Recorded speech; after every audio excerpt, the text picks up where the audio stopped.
Welcome to part 3 of our 3-part lecture series on functional behavior assessment. This is for week 7 of SED 445, unless you are just joining me on the YouTubes.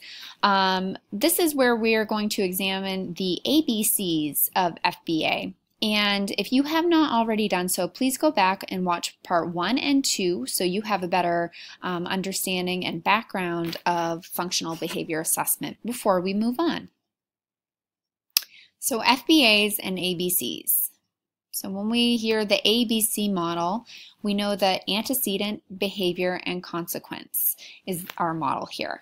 For a behaviorist, all learning principles are defined on the basis of what actually happens and not what we think is happening. So for example, I think I am punishing a student when I yell all the time, but the problem behavior seems to occur more and more often, or vice versa. A loud yet jovial teacher thinks they are making connections with kids by yelling at them, but a few kids seem to completely shut down and don't participate in the class at all anymore. So we always need to start with the behavior, and we need to understand the difference between a behavioral construct and a behavior.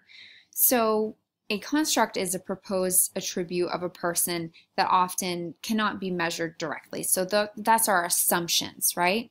So why do we need to be careful not to use behavioral constructs? Because it's not observable, measurable, and it's not subjective. It's not objective, it's subjective. So it's really what we think. So we need to focus on the immediate, the actual behavior is in measurable, observable terms.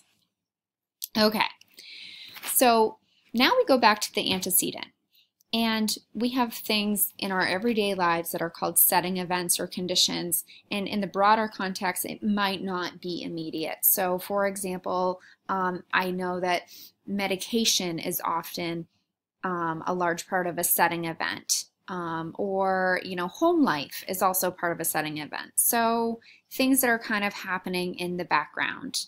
Okay, they're also called slow triggers. So what antecedents to maladaptive behavior have you witnessed? Think about that. What setting events might influence student behaviors? So things within the environment. Okay, so that's your antecedent.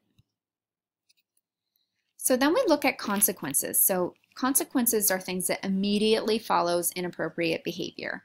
So when we think of the word consequence, we're not always needing to think of consequence as a negative thing. Consequence is just whatever happens immediately following inappropriate behavior. It can also follow appropriate behavior. It's whatever follows the behavior. So sometimes the consequence stimulus event, or CSE, because it is what happens after the behavior occurs that serves to strengthen or weaken the behavior. So it's also called a consequence stimulus. Okay, what are some typical consequences you've observed or experienced as a student? And what are some preventative consequences or interventions that general ed classroom teachers routinely establish? So those are just things to think about when we're examining consequences. So let's look at an example here. When the teacher attends to other students, there's your antecedent, Suzanne uses profanity. There's your challenging behavior. The teacher then scolds Suzanne for using inappropriate language. There's your consequence. Suzanne's behavior is different under different environmental conditions. When the teacher is working one-on-one with Suzanne, there's your antecedent again, Suzanne interacts appropriately and does her work. There's our appropriate behavior. The teacher praises Suzanne for working. There's our consequence. So what do you think? Go ahead and take a moment, pause this video, and fill out what you think the antecedent behavior consequence change would be. Oh, look, I've already done it for us. So here's our antecedent. Teacher attends to peers. The behavior, she uses profanity. What's the consequence? Reprimand, okay? Then again, when we're looking at the appropriate behavior, the antecedent is one-to-one instruction, and there we have the frequent attention. Okay, so the behavior, she works on her tasks and she receives praise as a consequence. So what do you think is maintaining this behavior? And I would probably beg to argue that, I'm trying to get rid of that there, it would certainly be attention, teacher attention, okay? But we're looking at it in the context of antecedent, behavior, consequence. I'm trying to leave my behavioral constructs at the door, and we're just looking at what we know and what we can observe, because we have the data right there to back up what we're thinking, right?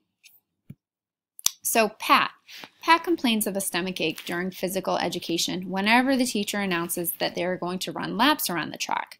That was me in high school. Pat is then allowed to go to the nurse's office to rest for the remainder of the period. So go ahead and take a moment, pause this video, and jot down, what do you think the antecedent, behavior, and consequence is from our last slide? So from there, what do you think the function of Pat's behavior is? And what do you think some positive behavior supports we could build in for Pat? So those exercises, I'm not requiring any answers from you on, just to start getting you thinking functionally. We call that thinking functionally. And once you're able to do it really well, looking at those strings of behavior, antecedent, behavior, consequence, you start thinking in a different kind of way. And once you start thinking functionally, it's really hard to go back. So this is just some practice examples to get you warmed up for working on your IBCB projects. I've posted a ton of other resources in this week's folder for you to look over, and there are no assignments due this week because there have been so many lecture videos for you guys to watch and so much information for you to soak in. So I hope this was helpful for you, and I will link on some other videos for you to watch just to give you a better understanding of functional behavior assessment and the ABCs. Thanks for watching.